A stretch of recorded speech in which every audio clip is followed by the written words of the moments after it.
Στις αρχές του 20ου αιώνα, η Οθωμανική Αυτοκρατορία, αν και τραυματισμένη, πίστευε ακράδαντα σε μια αλήθεια. Η θάλασσα του Αιγαίου της ανήκε. Στα ναυπηγεία της Γερμανίας, ο χάλιβας είχε πάρει μορφή και είχε γίνει σύμβολο αυτής της πεποίθησης. Τα θωρηκτά Βαρβαρός, Χαϊρεντίν και Τουργκούτ Ρέις δεν ήταν απλώς πλοία, ήταν η ενσάρκωση της αυτοκρατορικής ισχύος. Οι εφημερίδες της Κωνσταντινούπολης μιλούσαν για μια ανίκητη αρμάδα, μια σιδερένια γροθιά που σύντομα θα συνέτριβε τον ασήμαντο ελληνικό στόλο. Ο ναυτικός αποκλεισμός των Δαρδανελίων που είχαν επιβάλει οι Έλληνες θεωρούνταν μια προσωρινή ενόχληση, μια προσβολή που θα ξεπλενόταν με τον καπνό των μεγάλων πυροβόλων. Για τους Οθωμανούς ναυάρχους η νίκη δεν ήταν απλώς μια πιθανότητα, ήταν πεπρωμένο. Τα νησιά που είχαν πρόσφατα απελευθερωθεί, η Λίμνος, η Χίος, η Μυτιλήνη, θα επέστρεφαν σύντομα κάτω από την ημισέλινο. Το ερώτημα δεν ήταν αν θα νικούσαν, αλλά πόσο γρήγορα θα εξευτέλιζαν τον αντίπαλό τους. Αυτή η αλαζονία δεν ήταν αβάσιμη, τουλάχιστον στα χαρτιά. Το ελληνικό βασιλικό ναυτικό φάνταζε μικρό, σχεδόν ασήμαντο, μπροστά στον όγκο και τη δύναμη πυρός του Οθωμανικού στόλου. Οι Έλληνες διέθεταν παλαιότερα θωρηκτά πλοία που οι Οθωμανοί αξιωματικοί περιέγραφαν με χλευασμό στα επιτελικά τους σχέδια. Η στρατηγική τους ήταν απλή και φαινόταν αλάνθαστη, να παραταχθούν σε μια επιβλητική γραμμή μάχης, να αξιοποιήσουν την υπεροχή των βαρέων πυροβόλων τους και να σφυροκοπήσουν τον ελληνικό στόλο από απόσταση μέχρι να παραδοθεί ή να βυθιστεί. Δεν υπήρχε χώρος για στρατηγικές και ελιγμούς. Η ομή δύναμη θα μιλούσε και η δική τους φωνή ήταν πιο δυνατή. Υποτιμούσαν όχι μόνο τα ελληνικά πλοία, αλλά κυρίως τις ψυχές των ανδρών που τα επάνδρωναν.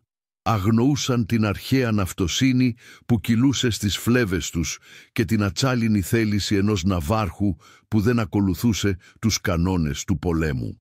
Ο Οθωμανικός στόλος, υπό τις διαταγές του ναυάρχου Ραμίς Μπέι, απέπλευσε από τα στενά με την αίσθηση μιας τελετής. Ο αέρας ήταν παγωμένος εκείνο το πρωινό του Δεκεμβρίου του 1912, αλλά οι καρδιές των πληρωμάτων ήταν ζεστές από την προσμονή της δόξας. Ο μεταλλικός ήχος από τις μηχανές των θωρηκτών αντιχούσε σαν πολεμική κραυγή. Ο καπνός από τις καμινάδες τους σκοτίνιαζε τον ουρανό, μία σκιά που απλωνόταν πάνω από το Αιγαίο. Κάθε πλοίο ήταν μία πλωτή φρουρά με τα κανόνια του γυαλισμένα και στραμμένα προς τον ορίζοντα, έτοιμα να εξαπολύσουν τον όλεθρο. Η ναυαρχίδα, το Βαρβαρός Χαϊρεντίν, έπλεε μπροστά, ένας ασταμάτητος γίγαντας από ατσάλι. Για τον Ραμίς Μπέι και τους αξιωματικούς του, αυτή δεν ήταν μια ναυμαχία, ήταν μια επίδειξη δύναμης, μια κίνηση που θα αποκαθιστούσε την τάξη και θα επιβεβαίωνε την κυριαρχία της αυτοκρατορίας.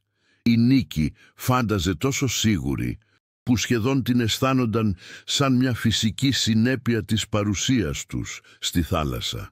Η Οθωμανική αρμάδα ήταν ανίκητη. Αυτό πίστευαν οι Σουλτάνοι. Αυτό διακήρυτε η προπαγάνδα τους, αυτό ψιθύριζαν οι ναύτες τους, καθώς έβλεπαν τα ελληνικά πλοία να πλησιάζουν. Η λογική του πολέμου, οι αριθμοί, το βάρος του μετάλλου και η διάμετρος των πυροβόλων, όλα συνηγορούσαν σε ένα αποτέλεσμα, την ολοκληρωτική συντριβή του ελληνικού ναυτικού. Η ιστορία φαινόταν προδιαγεγραμμένη, μια απλή υποσημείωση στις σελίδες της Οθωμανικής δόξας. Αλλά τότε συνέβη κάτι αδιανόητο. Η ιστορία αρνήθηκε να υπακούσει. Πώς είναι δυνατόν αυτή η πανίσχυρη δύναμη, αυτή η επιτομή της ναυτικής υπεροχής να διαλυθεί μέσα σε μόλις 90 λεπτά? Πώς μπόρεσε ένας ολόκληρος στόλος με τα πανίσχυρα θωρηκτά του να τραπεί σε άτακτη φυγή, κυνηγημένος και ταπεινωμένος από ένα μόνο πλοίο που τόλμησε να επιτεθεί ολομόναχο? Τι συνέβη στα νερά της Έλλης που μετέτρεψε τη βεβαιότητα σε πανικό και σφυριλάτησε έναν αθάνατο θρύλο? Στην άλλη πλευρά του ορίζοντα, αγκυροβολημένος στον όρμο του Μούδρου, στη Λίμνο, περίμενε ένας άλλος κόσμος. Ένας κόσμος που δεν μετρούσε τη δύναμή του σε τόνους χάλιβα ή στη διάμετρο των πυροβόλων, αλλά στην αντοχή της ψυχής.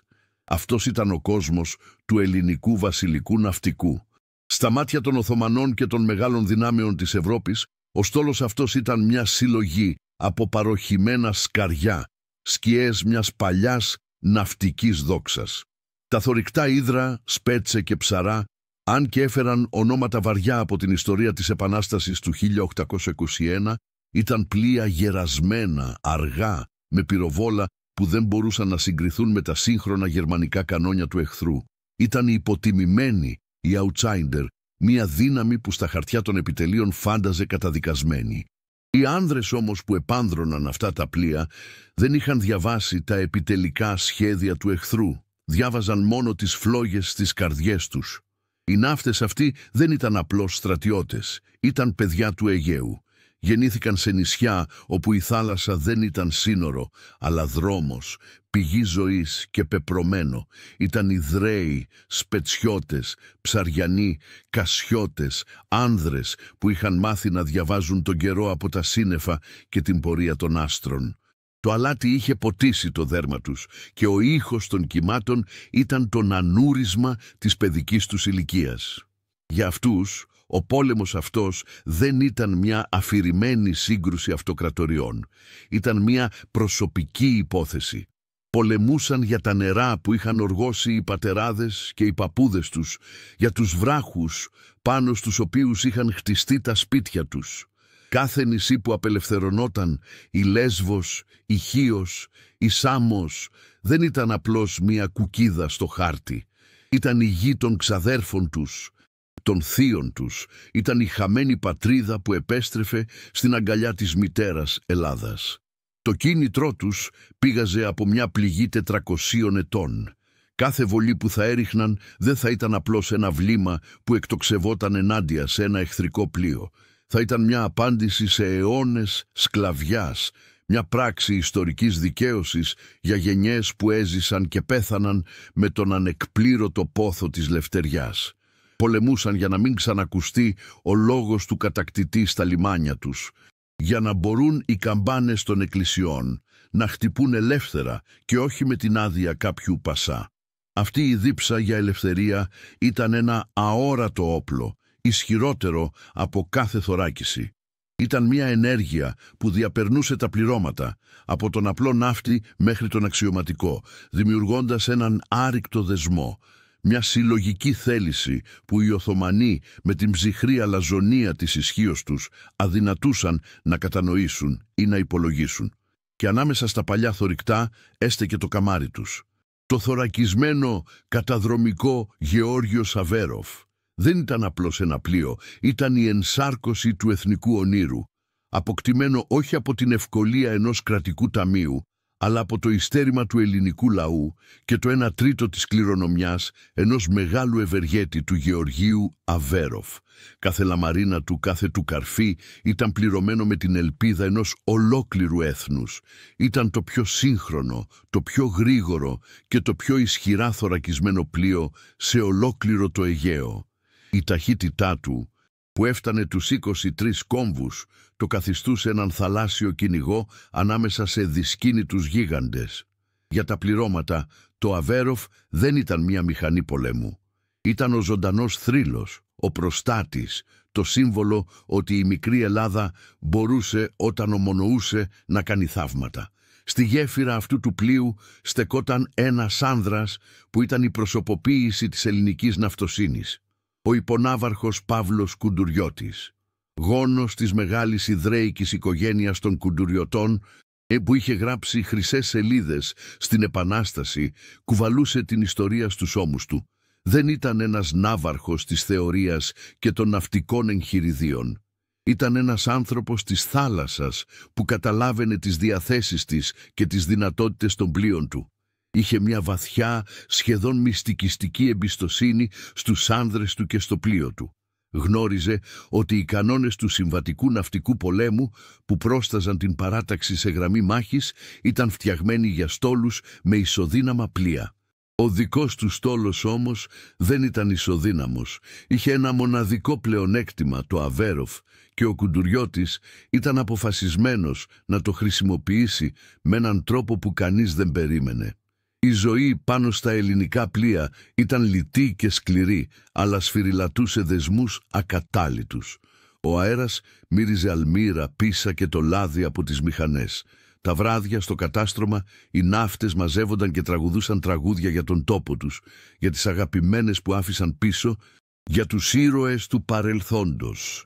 Μοιράζονταν το ίδιο ψωμί, τις ίδιες σκοτούρες και το ίδιο όνειρο. Αυτή η ατμόσφαιρα μιας μεγάλης οικογένειας ήταν η δύναμή τους.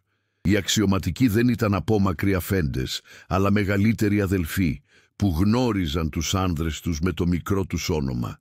Αυτή η ανθρώπινη επαφή, αυτή η αίσθηση του κοινού σκοπού δημιουργούσε μια πειθαρχία που δεν πήγαζε από τον φόβο, αλλά από τον αλληλοσεβασμό και την εμπιστοσύνη. Μια εμπιστοσύνη που θα αποδεικνυόταν καθοριστική όταν θα ακουγόταν η πρώτη κανονιά. Οι Οθωμανοί έκαναν ένα μοιραίο λάθος. Υποτίμησαν την εκπαίδευση και την ετοιμότητα των ελληνικών πληρωμάτων. Για μήνες τα ελληνικά πλοία δεν έκαναν απλώς περιπολίες. Έκαναν συνεχείς ασκήσεις, γυμνάσια πυροβολικού που έφταναν στα όρια της εξάντλησης. Κάθε πυροβολητής γνώριζε το κανόνι του σαν προέκταση του χεριού του. Κάθε μηχανικός μπορούσε να διαγνώσει το παραμικρό πρόβλημα στον ήχο της μηχανής. Η ταχύτητα του Αβέροφ δεν ήταν απλώς μια τεχνική προδιαγραφή. Ήταν το αποτέλεσμα της αφοσίωσης των θερμαστών που φτιάριζαν κάρβουνο στις καυτές χωάνες, πιέζοντας τους Λέβητες στο μέγιστο των δυνατοτήτων τους. Αυτή η άριστη γνώση του υλικού, συνδυασμένη με την αδιάκοπη εξάσκηση, είχε μετατρέψει τον ελληνικό στόλο σε μια φωνική μηχανή ακριβίας, κρυμμένη πίσω από την ταπεινή του εμφάνιση. Για τους Έλληνες ναύτες, ο αποκλεισμός των Δαρδανελίων ήταν κάτι παραπάνω από μια στρατηγική κίνηση. Ήταν η ιερή τους αποστολή. Γνώριζαν καλά ότι κρατώντας τον Οθωμανικό στόλο κλεισμένο στα στενά, προστάτευαν τα νότα του στρατού Ξηράς, που πολεμούσε στα παγωμένα βουνά της Μακεδονίας και της Ηπείρου. Κάθε μέρα που περνούσε και τα οθωμανικά μεταγωγικά δεν μπορούσαν να μεταφέρουν νέες ενισχύσεις από τη Μικρά Ασία στα μέτωπα του πολέμου, ήταν μία νίκη. Ήταν οι φύλακες του Αιγαίου, η ατσάλινη ασπίδα που επέτρεπε στον στρατό να απελευθερώνει τη μία πόλη μετά την άλλη. Η ευθύνη που ένιωθαν ήταν τεράστια. Η αποτυχία θα σήμαινε όχι μόνο την απώλεια των νησιών, αλλά και την πιθανή κατάρρευση ολόκληρου του μετώπου. Η νίκη ήταν ο μόνος δρόμος. Η είδηση της απελευθέρωσης της Μυτιλήνης και της Χίου είχε φτάσει στον στόλο σαν ένα κύμα εθνικής ανάτασης. Δεν ήταν πια μια αφηρημένη έννοια, ένας μακρινός στόχος. Ήταν μια πραγματικότητα που μπορούσαν να αγγίξουν. Οι ναύτες που κατάγονταν από αυτά τα νησιά έκλαιγαν από χαρά, καθώς φαντάζονταν τους δικούς τους να στείνουν ξανά την γαλανόλευκη σημαία στα σπίτια τους. Αυτές οι νίκες τροφοδοτούσαν το ηθικό τους, μετατρέποντας την ελπίδα σε βεβαιότητα. Τώρα ο εχθρός ερχόταν για να τους τα πάρει όλα πίσω. Ερχόταν για να σβήσει το φως της ελευθερίας που μόλις είχε αρχίσει να χαράζει. Αυτή η σκέψη ήταν αδιανόητη. Δεν θα το επέτρεπαν. Θα γίνονταν ο κυματοθράφστης πάνω στον οποίο θα έσπαγε η ορμή της Οθωμανικής Αρμάδας.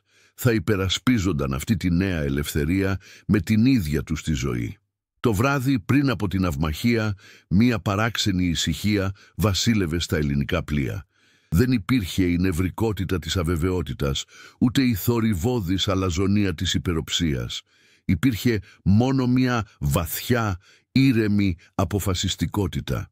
Οι άνδρες καθάριζαν για τελευταία φορά τα όπλα τους, έγραφαν γράμματα στις οικογένειές τους, όχι με τον φόβο του θανάτου, αλλά με την περηφάνεια κάποιου που ετοιμάζεται να εκπληρώσει το χρέος του.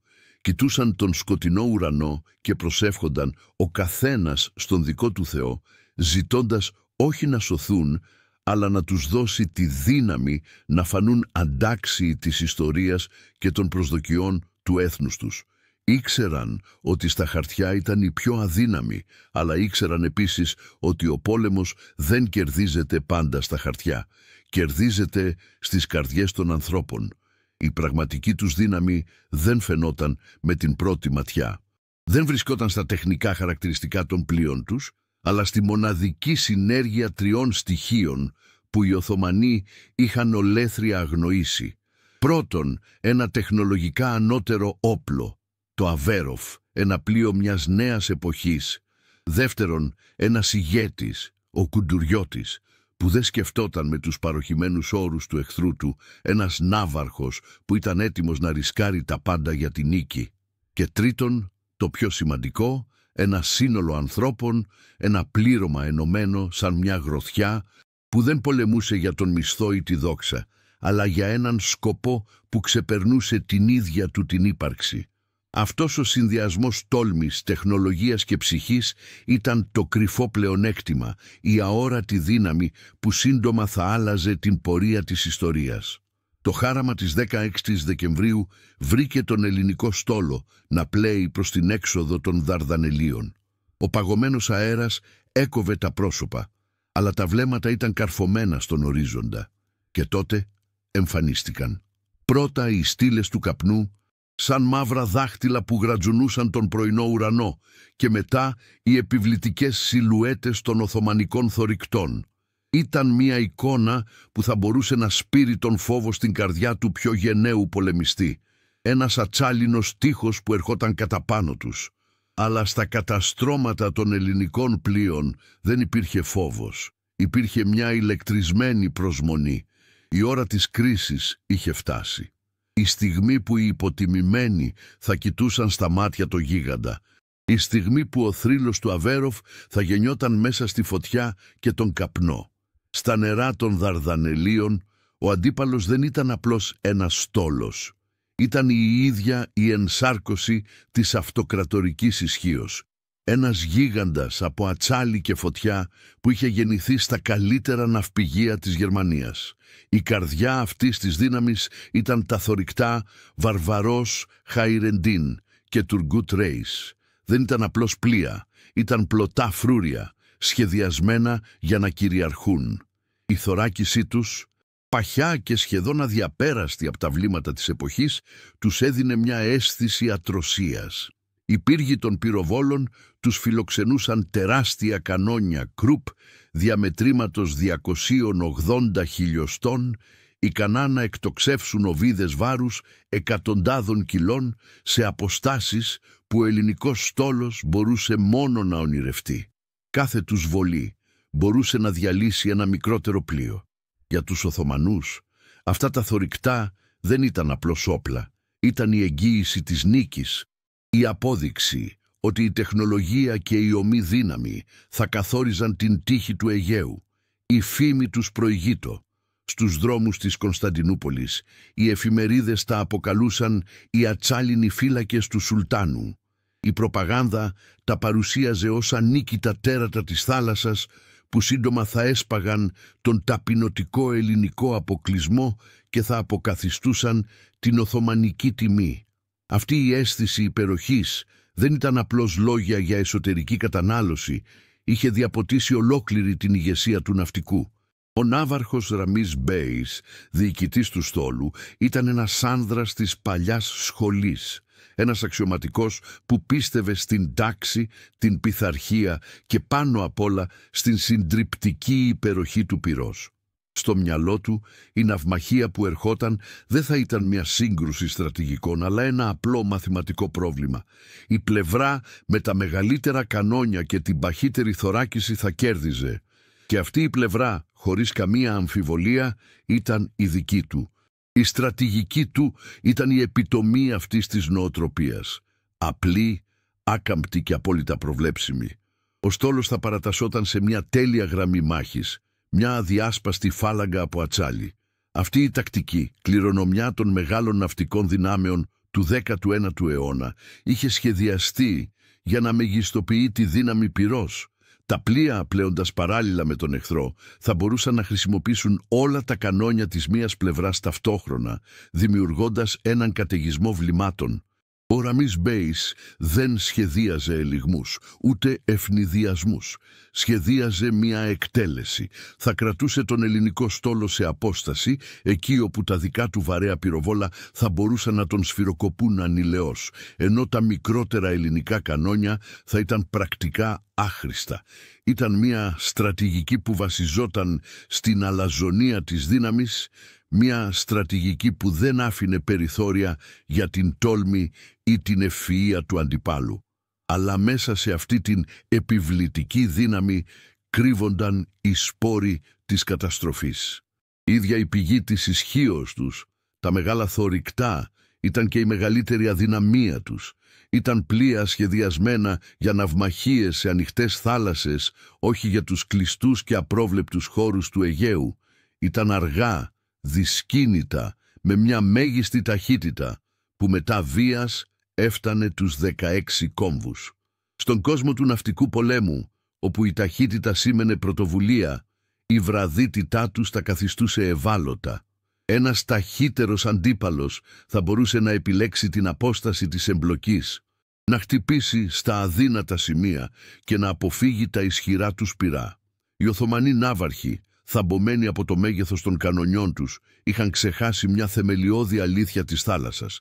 Δεν μπορείς να χτυπήσεις αυτό που δεν μπορείς να φτάσεις. Η ακαμψία της τακτικής τους ήταν ο δεύτερος πυλώνας της τροτότητάς τους. Η αιμονή στη γραμμή μάχης μετέτρεπε το στόλο τους σε μια προβλέψιμη αλυσίδα. Κάθε πλοίο ήταν υποχρεωμένο να ακολουθεί την πορεία και την ταχύτητα του προηγούμενου. Αυτό σήμαινε ότι ολόκληρος ο στόλος ήταν τόσο γρήγορος όσο το πιο αργό του πλοίο. Η πειθαρχία που απαιτούσε αυτή η τακτική κατέπνιγε κάθε έννοια πρωτοβουλίας. Οι κυβερνήτες των πλοίων δεν είχαν εκπαιδευτεί να σκέφτονται ανεξάρτητα, αλλά να υπακούν τυφλά στα σήματα της ναυαρχίδας. Αν η ναυαρχίδα ευνηδιαζόταν, αν ο ναύαρχος έπεφτε σε σύγχυση, ολόκληρη η γραμμή μάχης θα παρέλυε, μετατρεπόμενη από ένα φωνικό όπλο σε μια σειρά από αμήχανους στόχους που περίμεναν την επόμενη διαταγή. Η τρίτη και ίσως πιο μοιραία ρογμή στην πανοπλία τους ήταν η ψυχολογία των πληρωμάτων. Σε αντίθεση με τους Έλληνες ναύτες που πολεμούσαν με το πάθος της απελευθέρωσης, οι Οθωμανοί ναύτες υπηρετούσαν μια αυτοκρατορία σε παρακμή. Ήταν ένα μοσαϊκό εθνοτήτων, πολλοί από τους οποίους υπηρετούσαν από υποχρέωση και όχι από πεποίθηση. Το ηθικό τους ήταν εύθραυστο, στηριγμένο αποκλειστικά στην πεποίθηση της ηλικής τους υπεροχής. Δεν είχαν την ίδια αίσθηση του σκοπού, την ίδια δίψα για την νίκη. Πολεμούσαν για τη διατήρηση μιας εξουσίας, ενώ οι Έλληνες πολεμούσαν για την ίδια τους την ύπαρξη. Αυτή η διαφορά στο φρόνημα ήταν ένα αόρατο ρεύμα που διέβρωνε τα θεμέλια της Οθωμανικής πολεμικής μηχανής, έτοιμο να την παρασύρει με το πρώτο ισχυρό κύμα. Η υπεροψία της Οθωμανικής ηγεσίας ήταν απίθμενη. Στις επιτελικές τους συσκέψεις, ο ελληνικός στόλος αντιμετωπιζόταν με χλευασμό. Τα παλιά θωρηκτά ύδρα, σπέτσε και ψαρά θεωρούνταν πλωτά μουσεία, ανίκανα να αντέξουν ούτε μία ομοβροντία από τα κανόνια του Βαρβαρός.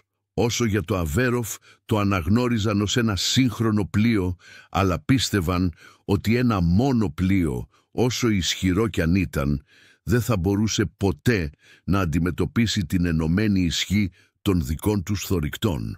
Αυτή η περιφρόνηση για τον αντίπαλο τους οδήγησε σε μια ολέθρια αποτυχία εκτίμησης. Υποτίμησαν την τεχνολογία, αγνόησαν την τακτική και το χειρότερο απ' όλα, δεν έλαβαν ποτέ υπόψη τους τον ανθρώπινο παράγοντα, την αποφασιστικότητα ενός ναυάρχου που δεν φοβόταν να σπάσει τους κανόνες. Φανταστείτε τη γέφυρα της Οθωμανικής ναυαρχίδας, λίγες ώρες πριν την αναμέτρηση. Ο αέρας είναι γεμάτος από τη μυρωδιά του καπνού των πούρων και του δυνατού καφέ. Οι αξιωματικοί, ντυμένοι με τις επίσημες στολές τους, σκύβουν πάνω από τους ναυτικούς χάρτες, αλλά οι κινήσεις τους είναι χαλαρές, σχεδόν τελετουργικές. Δεν συζητούν για εναλλακτικά σχέδια ή για τις πιθανές κινήσεις του εχθρού. Συζητούν για το πόσο γρήγορα θα τελειώσει η μάχη, για τη δόξα που τους περιμένει στην Κωνσταντινούπολη. Η νίκη δεν είναι μία πιθανότητα, είναι μία βεβαιότητα, μία προγραμματισμένη εκδήλωση στο ημερολόγιό τους. Η ατμόσφαιρα δεν είναι αυτή της έντασης πριν από μια κρίσιμη μάχη, αλλά της ήρεμης αυτοπεποίθησης πριν από μια παρέλαση. Αυτή η νοοτροπία δεν ήταν αβάσιμη. Στηριζόταν σε μία μακρά παράδοση ναυτικής κυριαρχίας. Για αιώνες, ο Οθωμανικός στόλος ήταν ο απόλυτος κυρίαρχος της Ανατολικής Μεσογείου. Ακόμα και στα χρόνια της παρακμής, η ανάμνηση αυτής της δόξας ήταν βαθιά ριζωμένη στη συνείδησή τους. Πίστευαν ότι η θάλασσα του Αιγαίου τους ανήκε δικαιωματικά. Η παρουσία του μικρού ελληνικού στόλου ήταν μια ανομαλία, μια προσωρινή προσβολή που έπρεπε να διορθωθεί. Αυτή η ιστορική αλαζονία τους είχε τυφλώσει. Δεν μπορούσαν να διακρίνουν ότι οι καιροί είχαν αλλάξει, ότι απέναντί τους δεν είχαν πλέον τους υποταγμένους ραγιάδες, αλλά ένα έθνος αναγεννημένο, αποφασισμένο να διεκδικήσει το πεπρωμένο του με φωτιά και ατσάλι. Έτσι, ο Οθωμανικός στόλος ήταν ένας γίγαντας με πύληνα πόδια. Το σώμα του ήταν τεράστιο, καλυμμένο με μια φαινομενικά αδιαπέραστη πανοπλία. Τα χέρια του κρατούσαν όπλα τρομακτικής ισχύος, αλλά τα πόδια που τον στήριζαν ήταν αδύναμα, κατασκευασμένα από την αργή ταχύτητα των πλοίων του. Το μυαλό του ήταν άκαμπτο, ανίκανο να σκεφτεί, πέρα από την προβλέψιμη, δογματική του τακτική. Και η καρδιά του χτυπούσε χωρίς πάθος, χωρίς την ιερή φλόγα που δίνει νόημα στη θυσία. Αυτός ο γίγαντας ήταν σχεδιασμένος για να τρομάζει, να επιβάλλεται με τον όγκο του. Ήταν ανίκητος όσο ο αντίπαλος του έπαιζε με τους δικούς του κανόνες. Αλλά ήταν τραγικά απροετοίμαστος για έναν εχθρό που θα τολμούσε να χορέψει γύρω του και να χτυπήσει εκεί που πονούσε περισσότερο. Όταν οι καπνοί των δύο στόλων συναντήθηκαν στον ορίζοντα της Έλλης, οι Οθωμανοί αξιωματικοί είδαν αυτό που περίμεναν. Έναν μικρότερο, παλαιότερο στόλο παραταγμένο απέναντί τους. Ετοίμασαν τα πυροβόλα τους, έδωσαν τις διαταγές για την τήρηση της γραμμής και προετοιμάστηκαν για μια εύκολη νίκη. Δεν μπορούσαν να φανταστούν ότι μέσα σε λίγα λεπτά ένας άνδρας σε ένα πλοίο θα έπαιρνε μια απόφαση που θα αψηφούσε κάθε ναυτικό εγχειρίδιο. Δεν ήξεραν ότι δεν ετοιμάζονταν για μια ναυμαχία, αλλά για ένα μάθημα. Ένα μάθημα για το πώς η αλαζονία της ισχύος μπορεί να συντριβεί από την τόλμη της ψυχής. Η σκηνή είχε στηθεί για μια τραγωδία, αλλά οι πρωταγωνιστές της δεν είχαν καταλάβει ακόμα το ρόλο τους. Η Οθωμανική αρμάδα έπλεε με την αίσθηση του αναπόφευκτου, ένας ατσάλινος οδοστρωτήρας που προχωρούσε για να ισοπεδώσει ένα μικρό εμπόδιο. Κάθε περιστροφή των προπελών τους έφερνε πιο κοντά στη δόξα που θεωρούσαν δεδομένη. Η αυτοπεποίθησή τους ήταν ο πιο ισχυρός τους θώρακας, αλλά και η μεγαλύτερη τους αχίλιος πτέρνα. Δεν έβλεπαν έναν στόλο απέναντί τους, έβλεπαν μία αντανάκλαση της δικής τους ανωτερότητας. Αγνοούσαν το βουβό κίνδυνο που κρυβόταν πίσω από την ταπεινή εμφάνιση του αντιπάλου τους. Η απόσταση μίκραινε. Τα δευτερόλεπτα μετρούσαν αντίστροφα. Ο γίγαντας βάδιζε αργά και σταθερά προς την παγίδα που δεν ήξερε ότι του είχαν στήσει. Μια παγίδα φτιαγμένη όχι από νάρκες και υποβρύχια, αλλά από την ταχύτητα, την ευφυΐα και μια ατσάλινη θέληση. Η σιωπή που προηγείται της καταιγίδας είχε πλέον σπάσει. Οι δύο στόλοι, δύο ατσάλινες θελήσεις που συγκρούονταν πάνω στο γαλάζιο του Αιγαίου, μείωναν σταθερά την απόσταση που τους χώριζε. Ο αέρας, παγωμένος από την πρωινή υγρασία, δονούνταν από τον υπόκοφο βόμβο των μηχανών. Στη γέφυρα του Οθωμανικού θωρηκτού Βαρβαρός Χαϊρεντίν, η ατμόσφαιρα ήταν σχεδόν γιορτινή. Ο ναύαρχος Ραμής Μπέης παρατηρούσε με τα κιάλια του την ελληνική γραμμή, μια λεπτή σχεδόν ασήμαντη γραμμή στον ορίζοντα και ένα αδιόρατο μηδίαμα σχηματίστηκε στα χείλη του. Όλα πήγαιναν σύμφωνα με το σχέδιο. Η δύναμη θα μιλούσε και η δική του φωνή ήταν η πιο δυνατή. Η απόσταση ήταν πλέον ιδανική για τα βαρέα πυροβόλα του, ενώ για τους Έλληνες ήταν ακόμα μια απόσταση σεβασμού και αδυναμίας. Η στιγμή της ταπείνωσής τους πλησίαζε με κάθε περιστροφή της προπέλας και τότε ο ουρανός σύστηκε. Με μια εκοφαντική ομοβροντία που έκανε το νερό να αναπηδήσει, οι πύργοι των Οθωμανικών θωρηκτών εξαπέλυσαν την οργή τους. Γιγάντιες οβίδες, βάρους εκατοντάδων κιλών η καθεμία, διέγραψαν μια ψηλή, καμπύλη τροχιά στον αέρα, σφυρίζοντας σαν δαιμονικά πνεύματα. Για μερικά βασανιστικά δευτερόλεπτα ο χρόνος πάγωσε. Και μετά η κόλαση. Τεράστιοι πίδακες νερού, λευκοί και αφρισμένοι, εξεράγησαν δίπλα στα ελληνικά πλοία, υψώνοντας στήλες νερού δεκάδες μέτρα στον ουρανό. Τα κύματα από τις εκρήξεις ταρακούνησαν βίαια τα γερασμένα σκαριά της ύδρας, των σπετσών και των ψαρών. Η πρώτη βολή ήταν μία δήλωση ισχύος, μία επίδειξη της συντριπτικής υπεροχής που οι Οθωμανοί θεωρούσαν δεδομένη. Ήταν ο ήχος του πεπρωμένου που χτυπούσε την πόρτα των Ελλήνων. Η απάντηση από τα παλιά ελληνικά θωρηκτά ήρθε σχεδόν αμέσως, περισσότερο ως πράξη αψιφισιάς παρά ως πραγματική απειλή. Οι δικές τους οβίδες, μικρότερες και με μικρότερο βεληνικές, έσκασαν πολύ μακριά από τον Οθωμανικό στόλο, δημιουργώντας μικρούς, σχεδόν αξιολύπητους κυματισμούς στην επιφάνεια της θάλασσας. Στη γέφυρα του Βαρβαρός ακούστηκαν γέλια. Η εικόνα επιβεβαίωνε αυτό που πίστευαν όλοι. Η ναυμαχία θα ήταν ένας περίπατος. Ο Ραμίς Μπέης έδωσε διαταγή για τη δεύτερη ομοβροντία, σίγουρος ότι μερικές ακόμα τέτοιες βολές θα έσπαγαν το ηθικό των Ελλήνων και θα τους ανάγκαζαν είτε να παραδοθούν είτε να τραπούν σε φυγή. Η στρατηγική του φαινόταν αλάνθαστη. Η λογική του πολέμου ήταν με το μέρος του. Η νίκη ήταν απλώς θέμα χρόνου και πυρομαχικών. Αλλά τότε κάτι στην ελληνική γραμμή άλλαξε. Κάτι που δεν τέριαζε με την εικόνα της αδυναμίας. Το θωρηκτό Αβέροφ, το καμάρι του ελληνικού στόλου, άρχισε να ξεχωρίζει.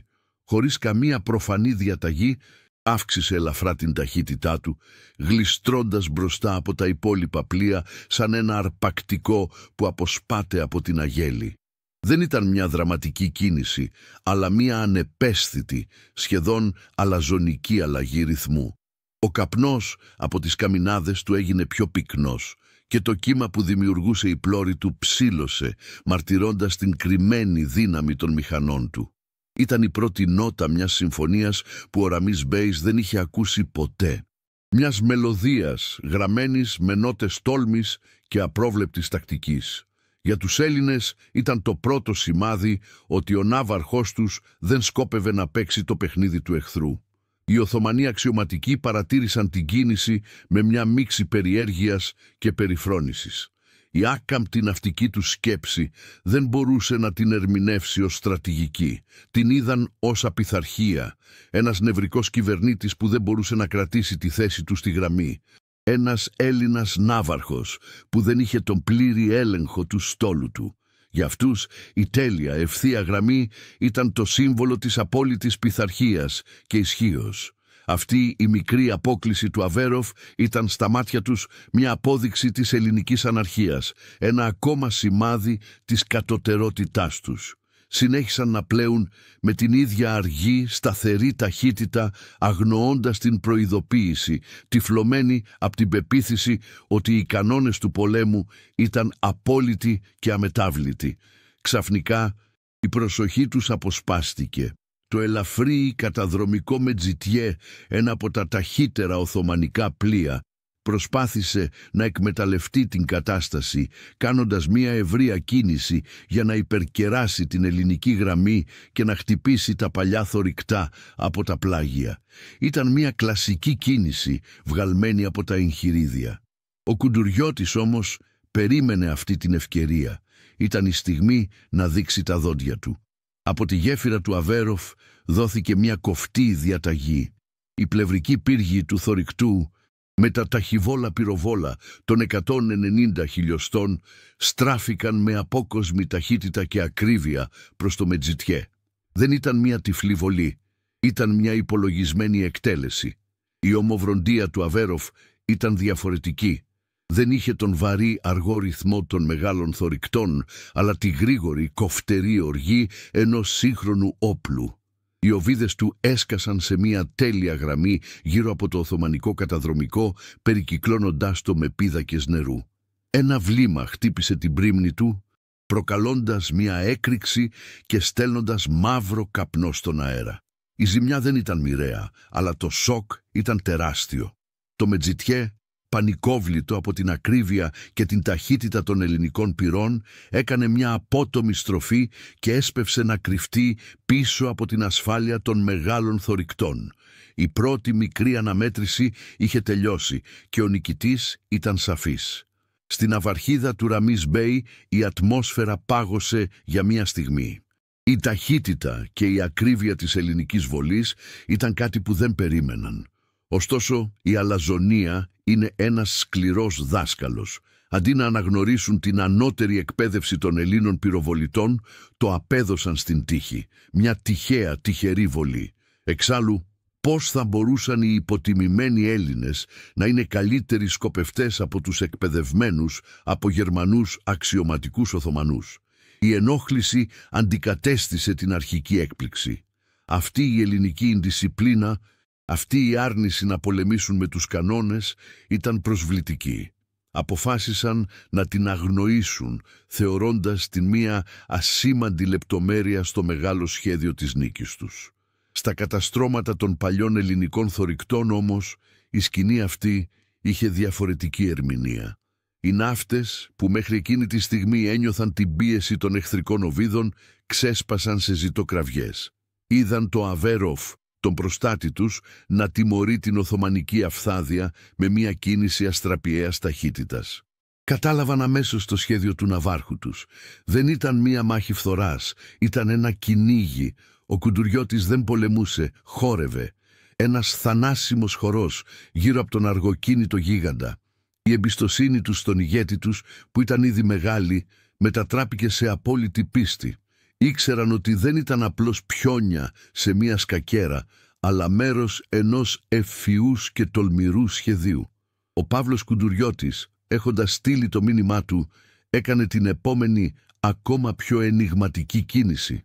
Διέταξε το Αβέροφ να μειώσει ελαφρώς ταχύτητα και να επιστρέψει σχεδόν στην αρχική του θέση πίσω από τα παλιά θωρηκτά. Ήταν σαν ένας πυγμάχος που, αφού έριξε ένα γρήγορο, δυνατό χτύπημα, αποσύρεται ξανά στην άμυνά του, προκαλώντας τον αντίπαλό του να νομίσει ότι φοβήθηκε. Ήθελε να διατηρήσει την ψευδαίσθηση της κανονικότητας. Ήθελε ο Ραμίς Μπέις να πιστέψει ότι η προηγούμενη ενέργεια ήταν μία μεμονωμένη πράξη παρορμητισμού και όχι το προήμιο της κύριας επίθεσης. Έριχνε το δόλωμα, αφήνοντας την αλαζονία του εχθρού να το καταπιεί ολόκληρο. Και ο Ραμίς Μπέις το κατάπιε. Βλέποντας το Αβέροφ να υπαναχωρεί, η αυτοπεποίθησή του αποκαταστάθηκε πλήρως. Η ερμηνεία του ήταν απλή. Ο Έλληνας ναύαρχος είχε χάσει το θάρρος του. Τόλμησε μια τρελή κίνηση, είδε την ενωμένη δύναμη του Οθωμανικού στόλου και τώρα επέστρεφε στην τάξη με την ουρά στα σκέλια. Η αρχική του εκτίμηση για την αναποφασιστικότητα και την απειθαρχία του εχθρού επιβεβαιώθηκε πανηγυρικά. Έδωσε διαταγή στο στόλο να συνεχίσει την αργή, σταθερή του πορεία και να εντείνει το σφυροκόπημα κατά της ελληνικής γραμμής. Η παγίδα είχε σχεδόν κλείσει, αλλά αυτός που βρισκόταν μέσα της νόμιζε ότι ήταν ο κυνηγός. Η ναυμαχία έμπαινε τώρα σε μια νέα, πιο άγρια φάση. Οι μεμονωμένες ομοβροντίες έδωσαν τη θέση τους σε έναν σχεδόν αδιάκοπο καταιγισμό πυρός. Ο ήχος δεν ήταν πλέον διακριτή κρότη, αλλά ένας συνεχής, βαρύς βρυχυθμός που κάλυπτε τα πάντα. Ο ουρανός γέμισε με μαύρα σύννεφα από τον καπνό των κανονιών και των φουγάρων. Η θάλασσα, άλλοτε ήρεμη, είχε μετατραπεί σε ένα πεδίο μάχης γεμάτο κρατήρες από τις εκρήξεις. Η μυρωδιά της πυρίτιδας, του καμένου μετάλλου και του αλμυρού νερού ήταν πλέον διάχυτη. Η τελετή είχε τελειώσει, ο πόλεμος είχε αρχίσει για τα καλά, αλλά οι όροι του παιχνιδιού που οι Οθωμανοί πίστευαν ότι είχαν θέσει επρόκειτο να αλλάξουν δραματικά. Μέσα σε αυτό το χάος η αντοχή των Ελλήνων δοκιμάστηκε ξανά. Μια Οθωμανική οβίδα βρήκε τελικά το στόχο της, χτυπώντας το θωρηκτό Ύδρα. Η έκρηξη έσκησε ένα μέρος του καταστρώματος και προκάλεσε μια μικρή πυρκαγιά. Σύμφωνα με τη λογική των Οθωμανών, αυτό θα έπρεπε να προκαλέσει πανικό, ίσως ακόμα και την εγκατάλειψη της γραμμής από το χτυπημένο πλοίο. Ανταυτού συνέβη το αντίθετο. Οι ομάδες ελέγχου βλαβών, άριστα εκπαιδευμένες, έσπευσαν αμέσως στο σημείο, σβήνοντας τη φωτιά και κάνοντας πρόχειρες επισκευές με μια ταχύτητα και ψυχραιμία που άφησε τους παρατηρητές άφωνους. Το Ύδρα δεν έχασε ούτε στιγμή τη θέση του και τα κανόνια του συνέχισαν να βάλουν μια ζωντανή απόδειξη του ατσάλινου ηθικού τους. Σε ένα από τα Οθωμανικά πλοία η κατάσταση ήταν διαφορετική. Μια εύστοχη βολή από το Αβέροφ, αν και δεν προκάλεσε σοβαρή ζημιά, έστειλε ένα σύννεφο από μεταλλικά θραύσματα να σαρώνουν τη γέφυρα. Η αντίδραση δεν ήταν η ψύχρεμη αποτελεσματικότητα των Ελλήνων, αλλά μια στιγμή σύγχυσης και δισταγμού. Οι διαταγές φωνάζονταν αντί να δίνονται ήρεμα. Οι ναύτες έτρεχαν χωρίς σαφή κατεύθυνση. Αυτές οι μικρές, ανεπαίσθητες στιγμές αποκάλυπταν την κρυφή αλήθεια. Το ηθικό τους, που βασιζόταν στην προσδοκία μιας εύκολης νίκης, ήταν εύθραυστο. Δεν ήταν προετοιμασμένοι για έναν αντίπαλο που απαντούσε στα χτυπήματα με την ίδια, αν όχι μεγαλύτερη, σφοδρότητα. Η πρώτη ρογμή στην πανοπλία της αυτοπεποίθησής τους είχε εμφανιστεί. Η απόσταση μεταξύ των δύο στόλων είχε πλέον εκμηδενιστεί. Η ναυμαχία από απόσταση που ευνοούσε τους Οθωμανούς μετατρεπόταν σε μια θανάσιμη αναμέτρηση εκ του συστάδιν, όπου η ταχύτητα, η ευελιξία και η ταχυβολία θα έπαιζαν τον καθοριστικό ρόλο. Ο Παύλος Κουντουριώτης, από την υπερυψωμένη γέφυρα του Αβέροφ, παρατηρούσε τη σκηνή με αετήσιο βλέμμα. Είχε δει όλα όσα χρειαζόταν. Είχε επιβεβαιώσει την αργή αντίδραση του εχθρού, την άκαμπτη προσήλωσή του στη γραμμή μάχης και την υπεροπτική του άγνοια για τον κίνδυνο. Είχε δοκιμάσει την ακρίβεια των πυροβολητών του και την αντοχή των πληρωμάτων του. Ο χρόνος για τις δοκιμές και τις σκιές είχε τελειώσει. Η ώρα για το σφυρί είχε φτάσει. Μια απόκοσμη ησυχία έπεσε για μια στιγμή στη γέφυρα του Αβέροφ, καθώς όλοι περίμεναν την επόμενη κίνηση του ναυάρχου. Ο Κουντουριώτης, ήρεμος και απόλυτα συγκεντρωμένος, γύρισε προς τον κυβερνήτη του πλοίου, τον πλοίαρχο Σοφοκλή Δούσμανη. Το βλέμμα του ήταν διαπεραστικό, γεμάτο από το βάρος της ιστορίας. Δεν είπε πολλά, μόνο λίγες λέξεις που όμως θα άλλαζαν για πάντα την ιστορία του Αιγαίου. Ο σημεοφόρος έλαβε τη διαταγή. Ένα μικρό τετράγωνο σημαίακι με έναν μαύρο σταυρό σε λευκό φόντο άρχισε να ανεβαίνει στον κύριο ιστό. Ήταν το σήμα Ζ, το σήμα που σήμαινε ενεργό με ιδίαν πρωτοβουλίαν. Η θρυλική στιγμή, η επίθεση που θα αψηφούσε κάθε λογική, είχε μόλις ξεκινήσει. Το σήμα Ζ, ένας μαύρος σταυρός σε λευκό φόντο, ανέβηκε αργά και σταθερά στον κύριο ιστό του Αβέροφ. Δεν ήταν ένα συνηθισμένο σήμα από τον κώδικα του ναυτικού. Ήταν μια δήλωση, μια πράξη επανάστασης ενάντια στην ίδια τη λογική του πολέμου. Σήμαινε ότι ο ναύαρχος αποδεσμευόταν από τον υπόλοιπο στόλο, ότι έπαιρνε την τύχη του έθνους στα χέρια του. Στα καταστρώματα των παλιών θωρηκτών, οι ναύτες παρακολούθησαν την άνοδο της μικρής σημαίας με κομμένη την ανάσα. Κάποιοι με δέος, άλλοι με τρόμο. Ήξεραν τι σήμαινε. Ο Κουντουριώτης δεν θα ακολουθούσε τους κανόνες. Θα έγραφε τους δικούς του, με φωτιά και ατσάλι. Για το πλήρωμα του Αβέροφ το σήμα ήταν ένα κάλεσμα. Η στιγμή για την οποία είχαν προετοιμαστεί είχε φτάσει. Η εμπιστοσύνη τους στον ηγέτη τους ήταν απόλυτη. Αμέσως το πλοίο ζωντάνεψε σαν ένα μυθικό τέρας που ξυπνά από το λίθαργό του.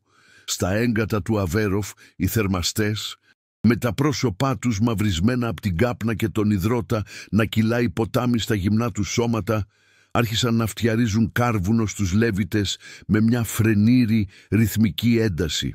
Οι μηχανές άρχισαν να βρυχώνται. Ένας βαθύς μεταλλικός ήχος που έκανε ολόκληρο το σκαρί να δονείται. Το κατάστρωμα έτρεμε.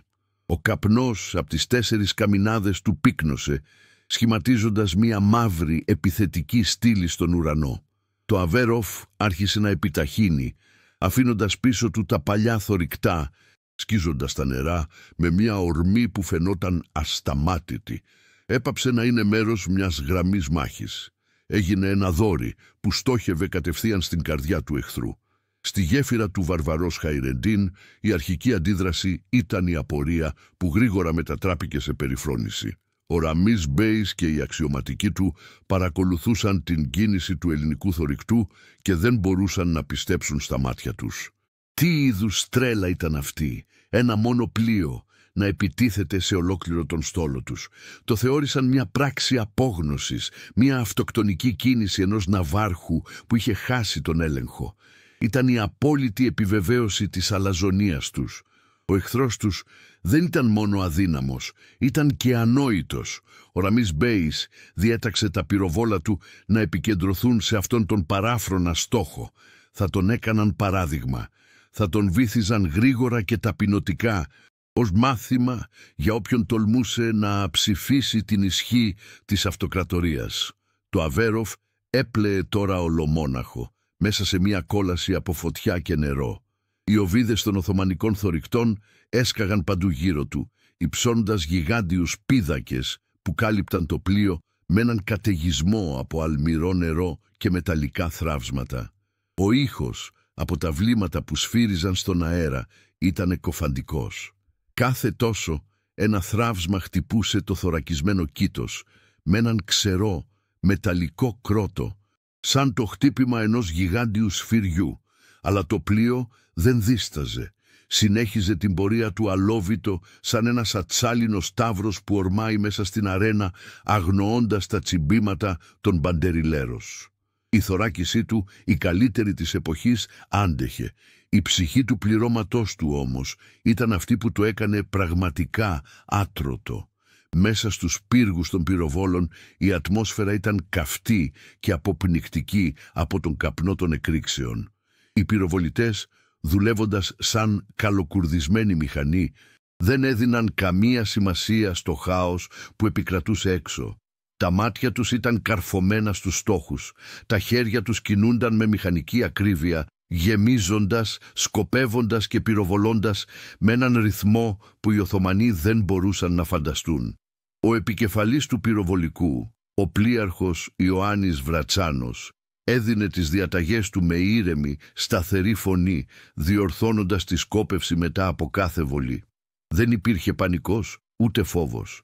Υπήρχε μόνο η ψυχρή, θανατηφόρα αποτελεσματικότητα ανδρών που είχαν γίνει ένα με τα όπλα τους, με την απόλυτη εμπιστοσύνη ότι το πλοίο τους και ο ναύαρχός τους οδηγούσαν στη νίκη. Ο Κουντουριώτης εκτελούσε τώρα τον πιο τολμηρό ελιγμό στην ιστορία του ναυτικού πολέμου. Έστριβε το Αβέροφ για να περάσει μπροστά από την Οθωμανική γραμμή, μια κίνηση γνωστή ως διέλευση του ΤΑΦ. Ήταν μια τακτική που θεωρητικά έδινε τεράστιο πλεονέκτημα, επιτρέποντας σε ένα πλοίο να χρησιμοποιήσει όλα τα κανόνια της πλευράς του ενάντια σε έναν εχθρό που μπορούσε να απαντήσει μόνο με τα μπροστινά του. Ωστόσο ήταν και εξαιρετικά επικίνδυνη, καθώς εξέθετε το πλοίο που έκανε τον ελιγμό σε συγκεντρωτικά πυρά. Το να το επιχειρήσει κανείς με ένα μόνο πλοίο ενάντια σε έναν ολόκληρο στόλο ήταν αδιανόητο, σχεδόν αυτοκτονικό. Αλλά ο Κουντουριώτης πόνταρε τα πάντα σε ένα πράγμα: την ταχύτητα του Αβέροφ και την αργή αντίδραση του εχθρού του. Καθώς το Αβέροφ ολοκλήρωνε τη στροφή του, βρέθηκε σε ιδανική θέση βολής απέναντι στην Οθωμανική ναυαρχίδα, το Βαρβαρός Χαϊρεντίν. Ο Κουντουριώτης έδωσε τη διαταγή. Όλα τα κανόνια της δεξιάς πλευράς, από τα μεγάλα των 234 χιλιοστών μέχρι τα ταχυβόλα των 190, εξεράγησαν ταυτόχρονα. Δεν ήταν μια απλή ομοβροντία, ήταν ένας κατακλυσμός από ατσάλι.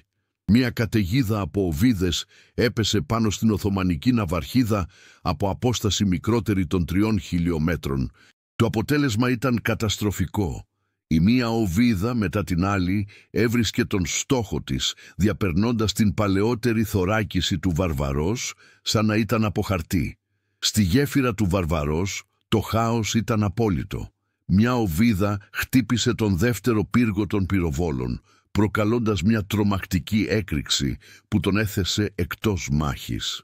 Μια άλλη κατέστρεψε τον έναν από τους δύο ιστούς, στέλνοντας καλώδια και φλεγόμενα συντρίμμια να πέφτουν στο κατάστρωμα.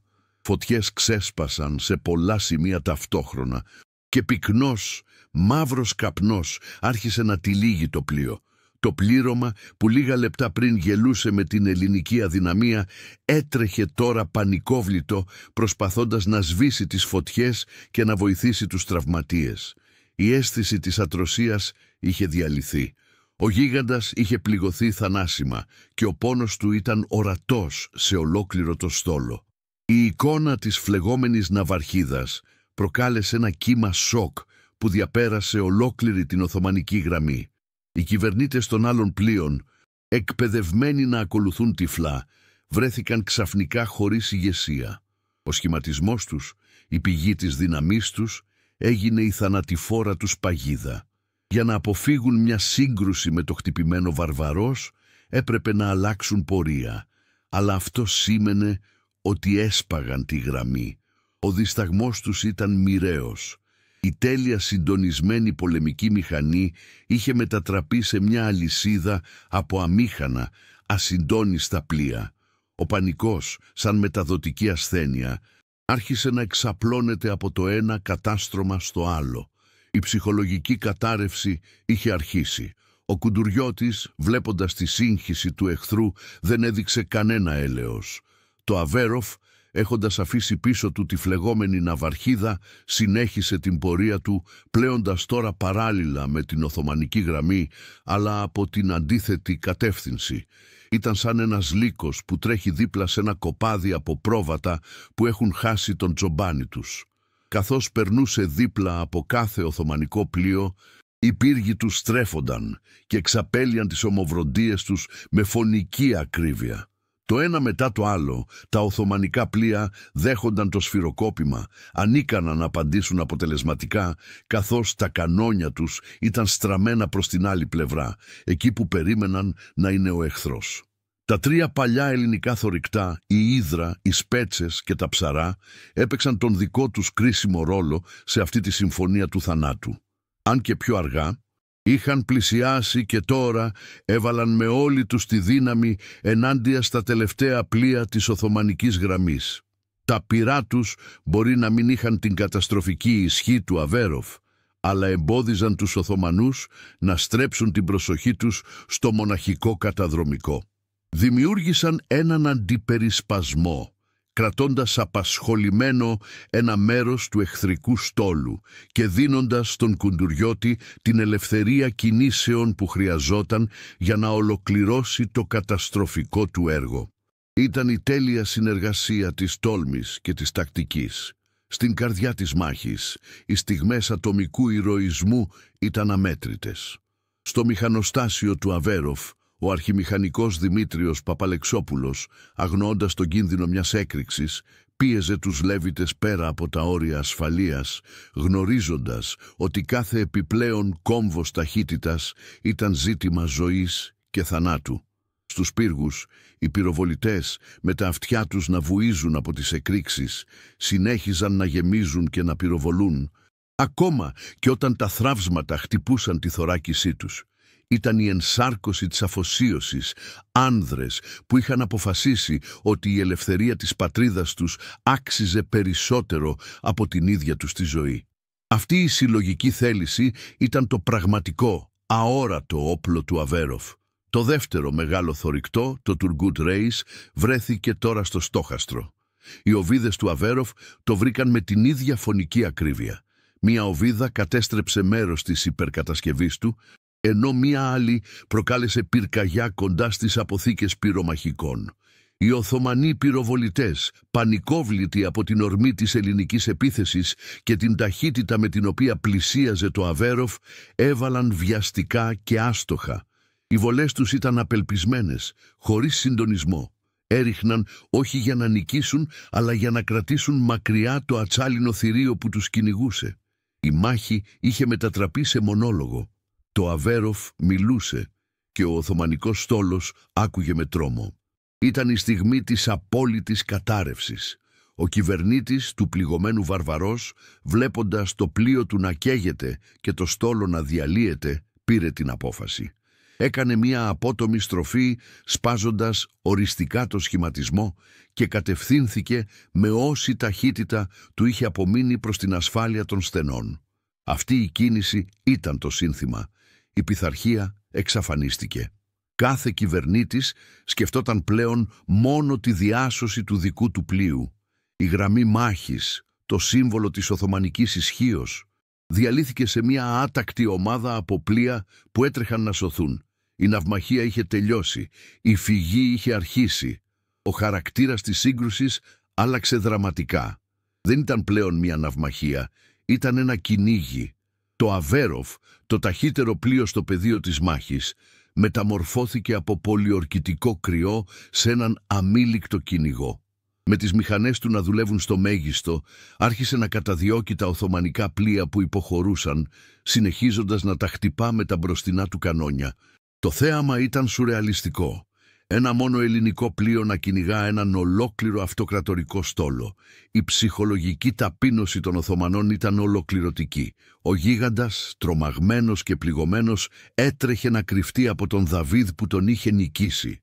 Από τη γέφυρα του φλεγόμενου πλοίου του, ο ναύαρχος Ραμίς Μπέης παρακολουθούσε την καταστροφή. Η αλαζονική του βεβαιότητα είχε γίνει στάχτη, όπως και τα όνειρά του για δόξα. Η στρατηγική του, που φαινόταν τόσο αλάνθαστη στα χαρτιά, είχε συντριβεί από την τόλμη ενός άνδρα και την ταχύτητα ενός πλοίου. Δεν υπήρχε άλλη επιλογή. Με βαριά καρδιά έδωσε το σήμα για γενική υποχώρηση. Δεν ήταν μία τακτική αναδίπλωση για ανασυγκρότηση. Ήταν η επίσημη παραδοχή της ήττας, μία διαταγή για φυγή που θα στιγμάτιζε για πάντα την ιστορία του Οθωμανικού ναυτικού. Η αρμάδα που είχε αποπλεύσει με υπεροψία το πρωί επέστρεφε τώρα στα στενά, ντροπιασμένη και διαλυμένη. Η καταδίωξη συνεχίστηκε μέχρι την είσοδο των Δαρδανελίων. Το Αβέροφ, σαν ένας ακούραστος φύλακας, συνόδευε τα τουρκικά πλοία μέχρι το κατόφλι του σπιτιού τους, χτυπώντας τα ανηλαιώς μέχρι την τελευταία στιγμή. Οι Έλληνες ναύτες, ανεβασμένοι στα ξάρτια και στα καταστρώματα, ζητοκράβγαζαν, βλέποντας τον εχθρό να φεύγει ταπεινωμένος. Ήταν μία νίκη που ξεπερνούσε κάθε προσδοκία. Μια στιγμή εθνικής ανάτασης που θα γραφόταν με χρυσά γράμματα στην ιστορία. Ο ήχος των κανονιών τους δεν ήταν πλέον ο ήχος του πολέμου, ήταν ο ήχος της λευτεριάς που αντιχούσε σε ολόκληρο το Αιγαίο. Καθώς το τελευταίο οθωμανικό πλοίο χάθηκε πίσω από την προστασία των παράκτιων πυροβολίων των στενών, το Αβέροφ έριξε μια τελευταία προκλητική ομοβροντία προς την κατεύθυνσή τους. Ήταν μια πράξη συμβολική, μια δήλωση κυριαρχίας. Ήταν ο ήχος της σφραγίδας σε μια νέα πραγματικότητα. Το Αιγαίο ανήκε πλέον στην Ελλάδα. Μετά τα κανόνια σίγησαν. Η ένταση της μάχης έδωσε τη θέση της σε μια εκκοφαντική ησυχία, που την έσπαγαν μόνο οι ζητοκραυγές των νικητών και ο ήχος των μηχανών που επιβράδυναν. Η ναυμαχία της Έλλης είχε τελειώσει. Στο κατάστρωμα του Αβέροφ η εικόνα ήταν μια μίξη εξάντλησης και θριάμβου. Ο αέρας μύριζε έντονα πυρίτιδα. Μικρές φωτιές είχαν σβηστεί και το πλήρωμα επιθεωρούσε τις ζημιές που ήταν εκπληκτικά ελαφρές. Μερικοί τραυματίες, μερικές λαμαρίνες στραβωμένες, αλλά το πλοίο ήταν ζωντανό και πανίσχυρο. Οι ναύτες, με τα πρόσωπά τους μαυρισμένα από τον καπνό, αγκάλιαζαν ο ένας τον άλλον, κλαίγοντας από χαρά και ανακούφιση. Κοίταζαν τον ναύαρχό τους, τον Παύλο Κουντουριώτη, που στεκόταν ήρεμο στη γέφυρα, όχι σαν έναν απλό διοικητή, αλλά σαν έναν ημίθεο, τον άνθρωπο που τους είχε οδηγήσει στο αδύνατο. Μέσα σε μόλις 90 λεπτά το αδιανόητο είχε συμβεί. Ένας στόλος που θεωρούνταν ανίκητος, η επιτομή της αυτοκρατορικής ισχύος, είχε διαλυθεί και τραπεί σε άτακτη φυγή. Η αλαζονία της ομής δύναμης είχε συντριβεί από την ευφυΐα της τακτικής και την ανωτερότητα της ψυχής.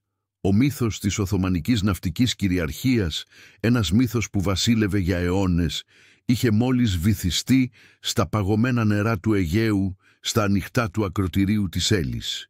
Η ιστορία είχε γραφτεί ξανά και το όνομα του πλοίου που την έγραψε ήταν Γεώργιος Αβέροφ. Καθώς ο καπνός της μάχης άρχισε να διαλύεται, παρασυρώμενος από το παγωμένο αεράκι του Αιγαίου, μια απόκοσμη ησυχία απλώθηκε πάνω από τη θάλασσα. Ο βρυχυθμός των κανονιών είχε σιγήσει, αφήνοντας πίσω του μόνο τον ήχο του νερού που χτυπούσε απαλά στα ατσάλινα πλευρά του Αβέροφ.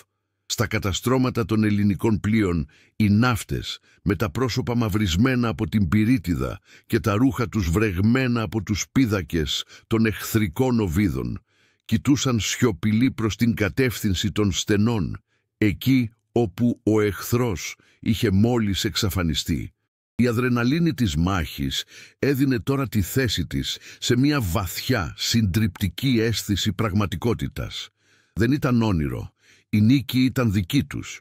Η εξάντληση αναμειγνυόταν με μια πρωτόγνωρη εφορία, καθώς συνειδητοποιούσαν το μέγεθος του κατορθώματός τους. Ο αέρας μύριζε αλάτι και θρίαμβο. Η καταμέτρηση των απολειών αποκάλυψε την πραγματική διάσταση της νίκης, μια διάσταση που άγγιζε τα όρια του θαύματος. Στον ελληνικό στόλο οι απώλειες ήταν απίστευτα ελαφρές. Ένας νεκρός, ένας απλός ναύτης πάνω στο Αβέροφ και 7 τραυματίες. Αυτή ήταν ολόκληρη η θυσία σε αίμα για την κυριαρχία του Αιγαίου. Οι υλικές ζημιές ήταν εξίσου ασήμαντες. Το Αβέροφ, το πλοίο που είχε βουτήξει στην καρδιά της κόλασης και είχε δεχτεί τα περισσότερα εχθρικά πυρά, είχε υποστεί μόνο επιφανειακές βλάβες. Μερικές λαμαρίνες στραβωμένες, μερικά δευτερεύοντα συστήματα εκτός λειτουργίας, αλλά τίποτα που να επηρεάζει τη μαχητική του ικανότητα. Τα παλιά θωρηκτά είχαν μερικές μικρές φθορές από θραύσματα. Ο στόλος ήταν σχεδόν άθικτος, έτοιμος να συνεχίσει την αποστολή του την επόμενη κιόλας μέρα. Απ' την άλλη πλευρά, η εικόνα ήταν αυτή της απόλυτης καταστροφής. Ο Οθωμανικός στόλος επέστρεφε στα στενά όχι απλώς ηττημένος, αλλά διαλυμένος. Το θωρηκτό βαρβαρός Χαϊρεντίν, η ναυαρχίδα τους, ήταν ένα φλεγόμενο ερείπιο. Οι αναφορές μιλούσαν για 18 νεκρούς και 41 τραυματίες μόνο σε αυτό το πλοίο, με τους πύργους των πυροβόλων του κατεστραμμένους και τις υπερκατασκευές του διάτριτες από τις ελληνικές οβίδες. Το Τουργκούτ Ρέις και το Μεσουντιέ είχαν υποστεί επίσης σοβαρές ζημιές και απώλειες σε ανθρώπινες ζωές. Συνολικά, οι Οθωμανικές απώλειες ανέρχονταν σε 58 νεκρούς και πάνω από 100 τραυματίες. Οι αριθμοί δεν έλεγαν ψέματα. Η σύγκρουση δεν ήταν μια ναυμαχία, ήταν μια σφαγή. Στην επίσημη αναφορά του προς το Υπουργείο Ναυτικών, ο υπονάβαρχος Παύλος Κουντουριώτης έγραφε με λιτή, στρατιωτική ακρίβεια, που όμως δεν μπορούσε να κρύψει το μέγεθος του θριάμβου. Την πρωίαν της 3ης Δεκεμβρίου, ο εχθρικός στόλος εξήλθε των Δαρδανελίων, εδόθη ναυμαχία. Μετά από σφοδρόν αγώνα, ο εχθρός, έχων υποστεί βαρείας ζημίας, ιδίως στην ναυαρχίδα του Βαρβαρός, ειναγκάσθη εις άτακτον φυγήν εντός των στενών, καταδιωκόμενος υπό του ημετέρου στόλου. Το ηθικόν των πληρωμάτων υπήρξε άριστον. Το Αιγαίον είναι και θα παραμείνει ελληνικών. Αυτές οι λίγες γραμμές δεν ήταν απλώς μια στρατιωτική αναφορά. Ήταν η ληξιαρχική πράξη γέννησης μιας νέας εποχής για την Ελλάδα και η επιβεβαίωση ότι η θάλασσα είχε επιστρέψει στον νόμιμο κυρίαρχο της. Στην Κωνσταντινούπολη η είδηση της ΣΥΤΑΣ έπεσε σαν κεραυνός εν αιθρία. Οι εφημερίδες που το προηγούμενο πρωί πανηγύριζαν για την επικείμενη συντριβή των Ελλήνων τώρα προσπαθούσαν αμήχανα να δικαιολογήσουν το αδιανόητο. Ένας Οθωμανός αξιωματικός του επιτελείου έγραφε στο ημερολόγιό του με πικρία. Μας είπαν ότι τα πλοία τους είναι παλιά και τα πληρώματά τους άπειρα. Μας διαβεβαίωσαν ότι τα κανόνια μας θα τους διαλύσουν πριν καν μας πλησιάσουν.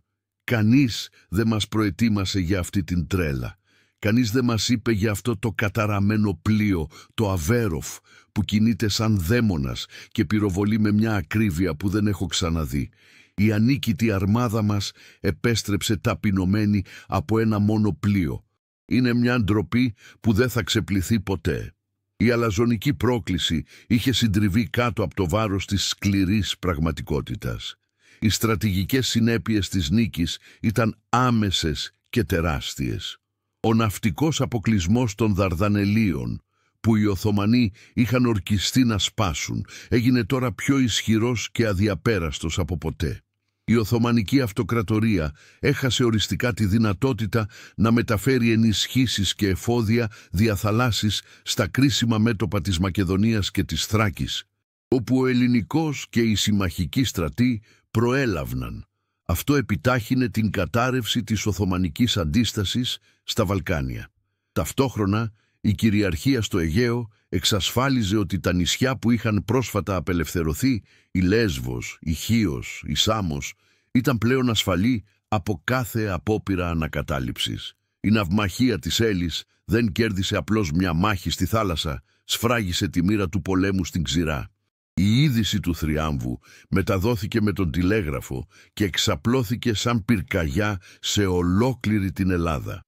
Στην Αθήνα, ο κόσμος βγήκε στους δρόμους, οι καμπάνες των εκκλησιών χτυπούσαν χαρμόσυνα και η γαλανόλευκη κυμάτιζε παντού. Το όνομα του Κουντουριώτη ήταν στα χείλη όλων, ένας σύγχρονος Θεμιστοκλής, και το Αβέροφ, το πλοίο που είχε χρηματοδοτηθεί από το ειστέρημα του έθνους, έγινε κάτι παραπάνω από ένα πολεμικό σκάφος. Έγινε ένας ζωντανός θρύλος. Το ατσάλινο σύμβολο της εθνικής αναγέννησης, η απόδειξη ότι η μικρή Ελλάδα, όταν ήταν ενωμένη και αποφασισμένη, μπορούσε να μεγαλουργήσει.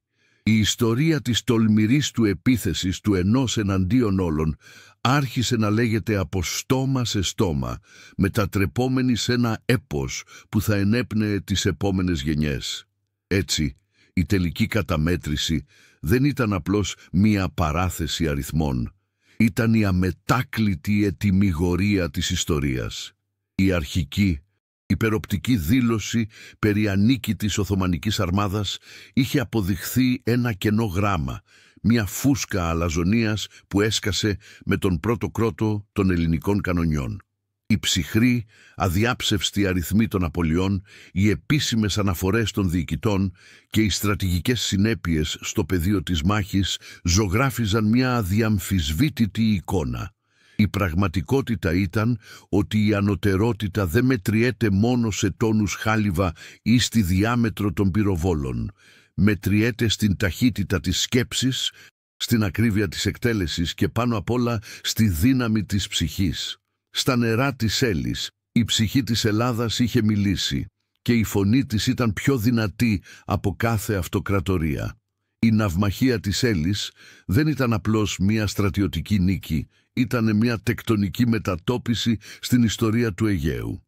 Για πρώτη φορά μετά από σχεδόν 5 αιώνες, η θαλάσσια κυριαρχία περνούσε αμετάκλητα σε ελληνικά χέρια. Η σημασία αυτής της αλλαγής ήταν ανυπολόγιστη. Δεν εξασφάλιζε απλώς τα νησιά που είχαν μόλις γευτεί την ελευθερία, αλλά άλλαζε ριζικά την αντίληψη του κόσμου για την Ελλάδα.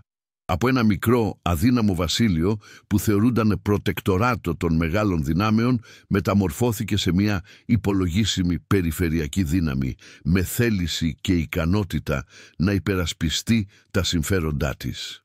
Ο μύθος της Οθωμανικής ναυτικής παντοδυναμίας, που είχε στοιχειώσει τη συλλογική μνήμη των Ελλήνων για γενιές, διαλύθηκε μέσα σε 90 λεπτά. Η νίκη αυτή δεν έδωσε απλώς στην Ελλάδα τον έλεγχο της θάλασσας, της έδωσε πίσω την αυτοπεποίθησή της. Έδειξε σε φίλους και εχθρούς ότι η αρχαία ναυτοσύνη δεν ήταν μία ανάμνηση κλεισμένη στα βιβλία της ιστορίας, αλλά μία ζωντανή πραγματικότητα που μπορούσε να σφυριλατήσει το μέλλον. Η μάχη αυτή γέννησε έναν θρύλο που ξεπέρασε τα όρια της στρατιωτικής ιστορίας. Το θωρηκτό Γεώργιος Αβέροφ έπαψε να είναι απλώς ένα πλοίο. Μεταμορφώθηκε σε εθνικό σύμβολο, σε μια ζωντανή ενσάρκωση της ελληνικής ψυχής. Στη συνείδηση του λαού έγινε ο αίτητος προστάτης, ο Μπάρμπα Γιώργης, ο καλοκάγαθος αλλά ατρόμητος γίγαντας που προστάτευε τα παιδιά του. Η εικόνα της μοναχικής του επίθεσης ενός πλοίου εναντίον μιας ολόκληρης αρμάδας έγινε η απόλυτη αλληγορία για τον αγώνα του ελληνισμού. Η τόλμη και η ευφυΐα εναντίον της τυφλής ομής δύναμης. Το πλοίο δεν ήταν πια μια πολεμική μηχανή. Ήταν η απόδειξη ότι η πίστη σε έναν σκοπό, η άριστη εκπαίδευση και η ηγεσία με όραμα μπορούσαν να νικήσουν οποιονδήποτε υλικά ανώτερο αντίπαλο. Το όνομά του έγινε συνώνυμο της νίκης και η σιλουέτα του με τις 4 καμινάδες έγινε το πιο αναγνωρίσιμο σύμβολο του ελληνικού πολεμικού ναυτικού. Ένα σύμβολο που εμπνέει σεβασμό και περηφάνεια μέχρι και σήμερα. Η ιστορία της ναυμαχίας της Έλης πέρασε γρήγορα από τις επίσημες αναφορές στα χείλη του λαού. Έγινε τραγούδι στα νησιά του Αιγαίου, έγινε ποίημα που απαγγελόταν στα σχολεία, έγινε παραμύθι που έλεγαν οι παππούδες στα εγγόνια τους. Οι ναύτες που υπηρέτησαν στο Αβέροφ έγιναν ήρωες στις τοπικές τους κοινωνίες και οι αφηγήσεις τους, συχνά ωρεοποιημένες από τον χρόνο, έχτισαν έναν μύθο ακόμα μεγαλύτερο. Σε κάθε καφενείο λιμανιού, η ιστορία του Κουντουριώτη που ύψωσε το σήμα «Ζιτ» και όρμησε μόνος του στον εχθρό λεγόταν ξανά και ξανά, σαν ένα σύγχρονο έπος. Η ναυμαχία δεν ήταν πλέον απλώς ένα ιστορικό γεγονός. Είχε γίνει μέρος της εθνικής ταυτότητας, ένα θεμελιώδες κεφάλαιο στη μεγάλη αφήγηση της σύγχρονης Ελλάδας. Ήταν η στιγμή που οι Έλληνες απέδειξαν στον εαυτό τους ότι δεν ήταν πια οι ραγιάδες μιας αυτοκρατορίας, αλλά οι περήφανοι απόγονοι του Θεμιστοκλή και του Κανάρη. Και ο θρύλος αυτός δεν έμεινε μόνο στις σελίδες των βιβλίων ή στα λόγια των τραγουδιών. Πήρε σάρκα και οστά. Σήμερα το θωρηκτό Γεώργιο Αβέροφ δεν είναι παλιοσίδερα σε κάποιο διαλυτήριο. Στέκει αγέροχο, αγκυροβολημένο στη μαρίνα του Παλαιού Φαλήρου, μετατραπμένο σε πλωτό μουσείο. Είναι ένας ζωντανός μάρτυρας της ιστορίας, ένα προσκύνημα για κάθε Έλληνα. Το να περπατάς στα καταστρώματά του, να αγγίζεις τα κανόνια που έσπηραν τον πανικό στον Οθωμανικό στόλο, να στέκεσαι στη γέφυρα όπου ο Κουντουριώτης πήρε τη μεγάλη απόφαση, είναι μια εμπειρία που σε συνδέει άμεσα με το μεγαλείο εκείνης της στιγμής. Δεν είναι ένα απλό έκθεμα, είναι ένα σχολείο εθνικής υπερηφάνειας. Είναι η διαρκής υπενθύμηση ότι η ιστορία δεν γράφεται από τους αριθμούς, αλλά από την τόλμη των ανθρώπων. Το Αβέροφ παραμένει εκεί, ο σιωπηλός φύλακας της μνήμης, αποδεικνύοντας ότι η κληρονομιά της Έλης είναι αθάνατη, χαραγμένη όχι μόνο στο μέταλλο, αλλά και στην καρδιά ενός ολόκληρου έθνους. Έτσι ολοκληρώνεται το ταξίδι μας. Ξεκίνησε με μια δήλωση αλαζονίας, με τη βεβαιότητα μιας αυτοκρατορίας που πίστευε ότι η θάλασσα της ανήκε δικαιωματικά. Είδαμε μια ανίκητη, στα χαρτιά, αρμάδα να αποπλέει από τα Δαρδανέλια, μια ατσάλινη γροθιά, έτοιμη να συντρίψει έναν υποτιμημένο αντίπαλο.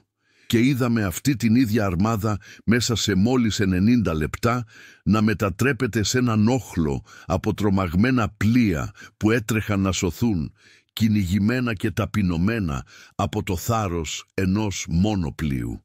Γίναμε μάρτυρες του πώς ο μύθος της ομής δύναμης έγινε συντρίμμια και πώς η ιστορία, αψηφώντας κάθε λογική πρόβλεψη, επέλεξε να γράψει ένα έπος για τους λίγους, τους τολμηρούς, εκείνους που τόλμησαν να κοιτάξουν το γίγαντα στα μάτια χωρίς φόβο.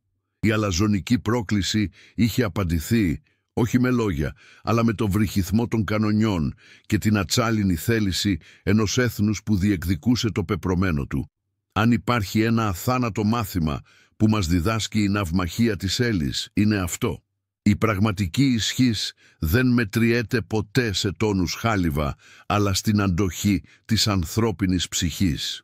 Η ιστορία αυτή μας υπενθυμίζει ότι η αλαζονία είναι η πιο επικίνδυνη πανοπλία, γιατί τυφλώνει αυτόν που τη φοράει και τον εμποδίζει να δει την αληθινή φύση του αντιπάλου του.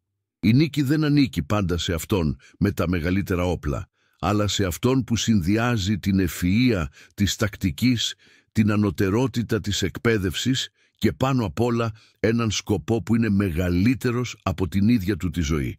Οι Έλληνες ναύτες δεν πολεμούσαν για τη δόξα μιας αυτοκρατορίας, πολεμούσαν για τα σπίτια τους, για την ελευθερία των αδελφών τους.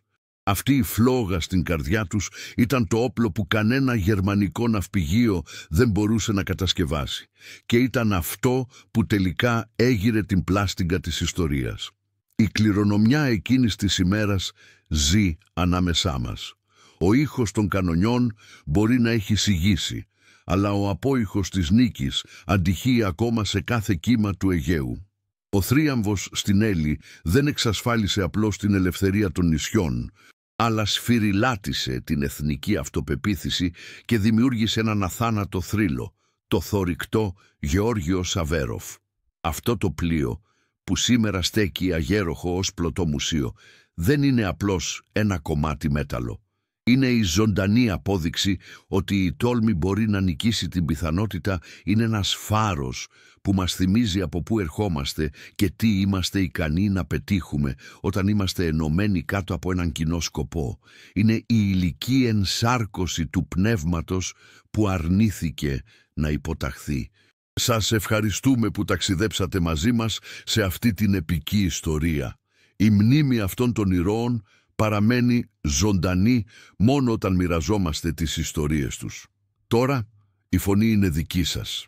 Πείτε μας στα σχόλια ποια άλλη στιγμή της ιστορίας, ποια άλλη πράξη απίστευτου θάρρους θα θέλατε να δείτε να ζωντανεύει στη συνέχεια. Η δική σας περιέργεια είναι η πηξίδα για τις επόμενες αφηγήσεις μας. Αν θέλετε να συνεχίσετε να τιμάτε μαζί μας τις μνήμες που διαμόρφωσαν τον κόσμο μας και να μην χάσετε κανένα από τα μελλοντικά μας ταξίδια στην ιστορία, κάντε εγγραφή στο κανάλι μας.